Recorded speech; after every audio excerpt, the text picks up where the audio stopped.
नमस्कार मित्रांनो, तुम्ही पाहताय मराठी मसाला. साहेबांचा एक डाव 3 पक्षांची झोप उडाली. महाराष्ट्राच्या राजकारणाचा बाप कोण? अखेर सिद्ध झालं, राजकारणात डोळ्यांना जे दिसतं ते कधीच खरं नसतं आणि जे खरं असतं ते सहजासहजी कोणाला दिसत नाही. महाराष्ट्राच्या राजकारणामध्ये एक रहस्यमय पर्व सुरू झालं आहे की ज्याचा कोणी स्वप्नात देखील विचार केला नव्हता. राज्याच्या राजकारणात एक व्यक्ती अक्षरशः 3 मोठ्या पक्षांना कसा काय गार करू शकतो याच्यावर सुरुवातीला कुणाचा भरवसा बसला नाही. पण जेव्हा पडद्यामागची हालचाल आणि गुप्त बैठक समोर आली आणि त्यानंतर राज्यातील सोडा देशातील मोठमोठ्या पक्षांचे नेते देखील हादरले आहेत. 28 जानेवारी रोजी दुर्दैवी विमान अपघातात अजितदादांचा प्रवास थांबला. खरं तर त्यांच्या जाण्याने सत्तेची समीकरणे मुळापासून हादरून टाकली होती. अजितदादांच्या जाण्याने दादांची राष्ट्रवादी पोरकी झाली होती. पण याच राष्ट्रवादीवर नियंत्रण कोणाचे राहणार यासाठी जेव्हा राष्ट्रवादीच्या काही मोठ्या नेत्यांनी मोर्चे बांधणी सुरू केली होती तर काहींनी डायरेक्ट दिल्लीचे दरवाजे ठोठावले होते. पण तेवढ्यात सुनेत्रा वहिनी यांनी राष्ट्रवादीच्या चाव्या आपल्या हातात घेतल्या. आता सुरुवातीला सगळ्यांना वाटलं की त्यांनाही काम करायला भाग पाडलं आहे. ते त्यांच्याच पक्षातल्या काही मोठ्या नावांनी की ज्यांना सुनेत्रा वहिनी यांना पुढे करायचं होतं आणि सगळी मोठी पदं आपल्या पदरात पाडून घ्यायची होती असं बोललं जात होतं. पण जेव्हा महाराष्ट्राच्या या राजकीय पटावर एक अदृश्य हात अशा काही चाली करून गेला की ज्याची कल्पना दिल्लीला आली नाही, मुंबईला आली, पण जेव्हा ही चाल उघड झाली, जेव्हा या चालीने असे काही मोहरे पाडले, त्यांनी अक्षरशः सगळ्या पक्षातल्या सगळ्या नेत्यांच्या झोपा उडाल्या आहेत. लोकांना वाटलं नव्हतं की एक व्यक्ती ज्याच्याकडे नेहमी दुर्लक्ष करण्यात आलं, एक व्यक्ती ज्याचं वय प्रचंड झालं आहे, अनुभव दांडगा आहे, पण तब्येत साथ देत नाही म्हणून दवाखान्यात ऍडमिट केलं गेलं होतं, त्या लोकांना वाटत होतं की यांचा अध्याय आता संपला आहे. पण त्यांनी हे एक असं काम केलं की ज्यामुळे त्यांचा खरा अध्याय आता सुरू झाला आहे. सगळ्या राजकारणाचे चित्रच पटवणारा एक गेम साहेबांनी केला. गुप्त गेम की ज्याने अक्षरशः सगळेजण धक्क्यात आहेत. मग नेमकं असं काय घडलं? काय रहस्यमय घडामोडी घडल्या की ज्यामुळे 3 पक्षांच्या पायाखालची जमीन सरकली आहे. महाराष्ट्राच्या राजकारणात अचानक असा भूकंप घडविणारी काय गोष्ट घडली आहे? चला जाणून घेऊया या संपूर्ण प्रकरणाचा सविस्तर रिपोर्ट. महाराष्ट्राच्या राजकारणात गेल्या 5 वर्षांपासून अनेक सत्तापालट महाराष्ट्राने पाहिले आहेत. अशी समीकरणं जुळताना आणि तुटताना पाहिली आहेत की ज्याचा विचारच कुणी केला नव्हता.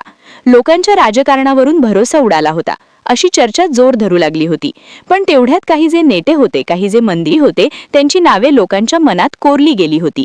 ती नावे होती, त्याच नावांपैकी सगळ्यात लोकप्रिय नाव होतं अजितदादांचे. 28 जानेवारी रोजी त्या दुर्दैवी अपघातात अचानक दादा निघून गेले आणि महाराष्ट्रात मोठी पोकळी निर्माण झाली. आधीच महाराष्ट्रामध्ये सत्तापालट, विलिनीकरण अशा प्रकारच्या चर्चांनी जोर धरला होता. पण तेवढ्यात दादांची अचानक एक्झिट झाल्याने सगळीकडे वातावरणामध्ये एक प्रकारचा संशय निर्माण झाला होता. आता काय होणार? दादांच्या राष्ट्रवादीचे विलिनीकरण होणार का? एकीकडे एक गट म्हणत होता विलिनीकरणासाठी दादा तयार होते, तर दुसरा गट म्हणत होता नाही, दादांच्या काही विलिनीकरणाचा विषय नव्हता. ही सगळी चर्चा होत असतानाच अवघ्या 24 तासात दिल्लीपासून मुंबईच्या सत्ता केंद्रांमध्ये अचानक काही हालचाली सुरू झाल्या. याची कल्पना कुणी स्वप्नातही केली नव्हती. खरं तर आज जे घडलं, साहेबांच्या एका डावाने 3 पक्षांची झोप उडाली खरी, पण याची सुरुवात झाली होती ती दादा ज्या दिवशी गेले होते त्याच्या रात्रीपासून झाली होती. लोकांना आजपर्यंत काय काय झालं हे सगळं माहीत आहे. जे टीव्हीवर दाखवलं तेवढंच माहीत आहे. पण टीव्हीच्या पडद्यामागे गुप्त ठिकाणी काय बैठका झाल्या आणि कुणी कशी मोर्चे बांधणी केली हे कोणालाच माहिती नव्हतं. साहेब हे चाणाक्ष आहेत. साहेब हे राजकारणाच्या महाभारतातले भीष्म पितामह आहेत. हे पुन्हा एकदा सिद्ध करण्यासाठी त्यांनी बारीक लक्ष ठेवलं होतं. मांजर जसे डोळे झाकून दूध पिते, मांजरीचे डोळे झाकलेले असतात आणि सगळे जग तिच्याकडे पाहत असतं. पण साहेबांनी मांजरीला डोळे झाकून दूध पिऊ दिलं. तिला संशय येऊ दिला नाही की माझं तुझ्याकडे लक्ष आहे. खरं तर हा जो डाव त्यांनी टाकला आहे तो अत्यंत वेगळ्या पद्धतीने टाकला आहे. राजकारण खळबळून निघालं जेव्हा दादांची अचानक एक्झिट झाली. ज्यावेळेस ही एक्झिट झाली होती त्यावेळेस अशा काळात सुतक पाळलं जात असे. पण त्याच वेळी राजकारणाची नवी समीकरणे मांडली जात होती. सत्तेचे दोर सध्या ज्यांच्या हातात आहेत त्या दिल्लीतील मोठ्या पक्षाच्या आशीर्वादाने प्रफुल्ल पटेल आणि सुनील तटकरे अचानक कमालीचे सक्रिय झाले. त्यांच्या मनात एकच प्रश्न होता, राष्ट्रवादी आता कोणाची? पवार कुटुंब की हे 2 बाहुबली? पण त्यांना कदाचित हे माहीत नव्हतं की ते ज्या खेळाचे खेळाडू बनू पाहत आहेत त्या खेळाचे नियम थोरल्या पवारांनी अनेक दशकांपूर्वीच लिहून ठेवले आहेत. इकडे चर्चा रंगत होती, पण साहेबांनी एक चक्रव्यूह रचला होता की ज्यामध्ये अनेक जे लोक होते ते अडकत चालले होते. त्यावेळेस त्यांनी सुप्रियाताईंच्या खांद्यावर जबाबदारी दिली होती. खरं तर सुप्रियाताईंच्या त्यावेळच्या त्यांनी घेतलेल्या निर्णयाबाबत लोकांनी चर्चा केल्या होत्या की सुप्रियाताई आता राष्ट्रवादीच्या पूर्ण सर्वेसर्वा होणार असं लोकांना भासत होतं. पण त्यांना ती जबाबदारी साहेबांनी दिली होती. ती जबाबदारी काय होती आणि नेमका आज काय नवीन स्फोट घडला आहे ज्याच्यामुळे 3 पक्षांची झोप उडाली आहे? ताईच्या खांद्यावर एक जबाबदारी देण्यात आली होती, ती म्हणजे दादांच्या जाण्यानंतर. पार्थ आणि जय हे अजूनही राजकीयदृष्ट्या कोवळे आहेत, तर सुनेत्रा वहिनी राजकारणात तितक्याशा सरावलेल्या नाहीत असा एक सूर जाणीवपूर्वक लावला गेल्याची शक्यता वर्तवण्यात येत आहे. त्या दिवशी सुप्रियाताई ज्या पद्धतीने पदर खोचून मैदानात उतरण्याचं आवाहन केलं ते पाहून अनेकांना वाटलं की हे केवळ भावनिक आवाहन नाही, तर एका मोठ्या राजकीय प्लॅनचा भाग आहे. थोरल्या पवारांच्या मार्गदर्शनाखाली हा सर्व खेळ मांडला जात असल्याची चर्चा राजकीय वर्तुळात रंगली आहे. अजितदादांच्या निधनानंतर राष्ट्रवादीच्या दोन्ही गटांच्या विलिनीकरणाच्या चर्चा अचानक वाऱ्यासारख्या पसरल्या. तारीखही निश्चित झाल्याचं सूत्रांकडून सांगण्यात आलं.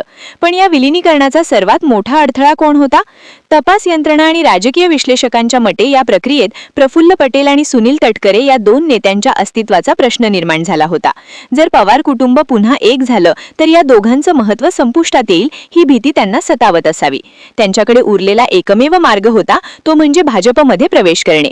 पण तिथे गेल्यावर त्यांची बार्गेनिंग पॉवर संपली असती. घर की मुर्गी दाल बराबर अशी त्यांची अवस्था होण्याची दाट शक्यता होती. आणि या सर्व परिस्थितीला कारणीभूत ठरत होते ते म्हणजे थोरले पवार. पवारांचे विषयी राजकारणात एक वाक्य प्रसिद्ध आहे, ते जे बोलतात ते कधीच करत नाहीत आणि जे करतात त्याबद्दल कधीच बोलत नाहीत. रुग्णालयातील त्यांचे उपचार हे केवळ प्रकृतीशी संबंधित आहेत की त्यामागे काही राजकीय डावपेच आहेत यावर तर्कवितर्क लढवले जात आहेत. जसे एखादा चित्रपट क्लायमॅक्सच्या दिशेने जाताना मुख्य पात्र पडद्यामागून सूत्र हलवतं, तसेच पवार साहेब रुबी हॉलमधून सगळा फोकस आपल्याकडे वळवून घेत आहेत. संघर्ष पडद्यामागे सुरू झाला होता. प्रफुल्ल पटेल आणि सुनील तटकरे यांनी नरेश अरोरा यांसारख्या रणनीतिकार यांना सोबत घेऊन शरद पवारांना धोबी पछाड देण्याचा प्रयत्न केल्याची चर्चा आहे. जेव्हा सुनेत्रा वहिनी यांनी उपमुख्यमंत्री पदाची शपथ घेतली तेव्हा अनेकांना वाटलं की पटेल तटकरे जोडीने बाजी मारली. पण बारकाईने पाहिलं तर लक्षात येतं की ही तर पवारांची चाल असू शकते. सुनेत्रा वहिनी यांना सत्तेत बसवून त्यांनी पक्षावर पवार कुटुंबाचा ताबा राहील याची खात्री केली. राष्ट्रीय अध्यक्ष बनू पाहणाऱ्या पटेलांच्या स्वप्नांवर यामुळे पाणी फिरले गेल्याचं बोललं जातंय. पवारांनी एकाच वेळी 3 गोष्टी साध्य केल्या. 1. पक्षाचा ताबा कुटुंबाकडे ठेवला. 2. बंडखोर नेत्यांना बाजूला सारलं. 3. विलिनीकरणासाठी पोषक वातावरण तयार केलं. हळूहळू एक एक मोहरा आपली जागा बदलू लागला आहे. नरहरी झिरवाळ, हसन मुश्रीफ, अण्णा बनसोडे यांसारखे दिग्गज नेते आता विलिनीकरण शिवाय पर्याय नाही असे जाहीरपणे बोलू लागले आहेत. किरण गुजर यांनी तर असा गौप्यस्फोट केला की दादांच्या हयातीतच 90% विलिनीकरण ठरलं होतं. मग प्रश्न उरतो, हे नाकारणारे पटेल तटकरे खरं बोलत होते की खोटं? या विरोधाभासामुळे सामान्य कार्यकर्त्यांमध्ये या दोघांविरुद्ध संतापाची लाट उसळली याचे चित्र दिसत आहे. कथित नवा ट्विस्ट आला जेव्हा रोहित पवारांनी आधुनिक तंत्रज्ञानाचा वापर करून एक प्रेझेंटेशन सादर केलं.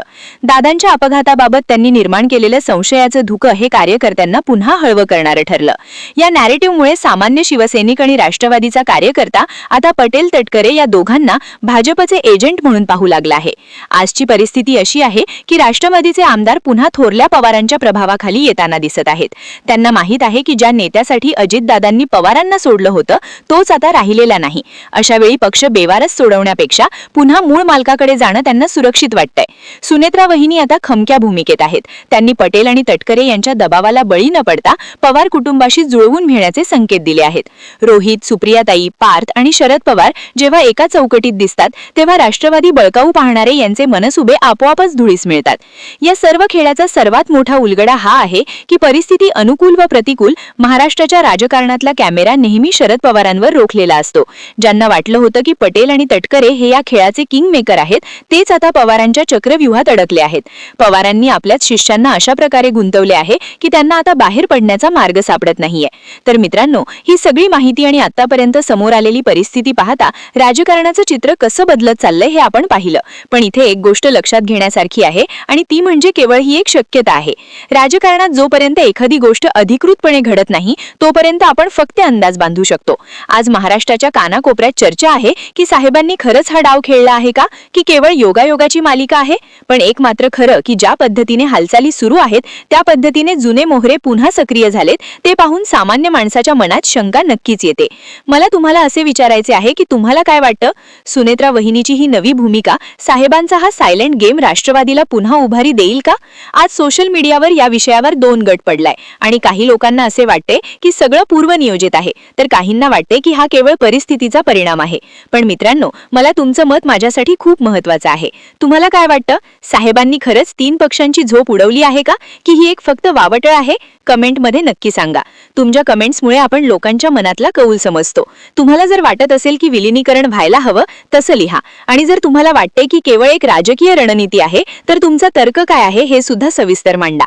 अजितदादांच्या जाण्याने निर्माण झालेली ही पोकळी भरून काढण्यासाठी पवार कुटुंबाने उचललेले हे पाऊल भविष्यात राज्याचं राजकारण कोणत्या दिशेला आणेल हे पाहणं औत्सुक्याचं ठरेल. आपण या विषयावर सविस्तर रिपोर्ट देत राहू. पण पुन्हा एकदा सांगतो, ही सर्व विश्लेषणे सध्याच्या घडामोडींवर आधारित एक शक्यता आहे.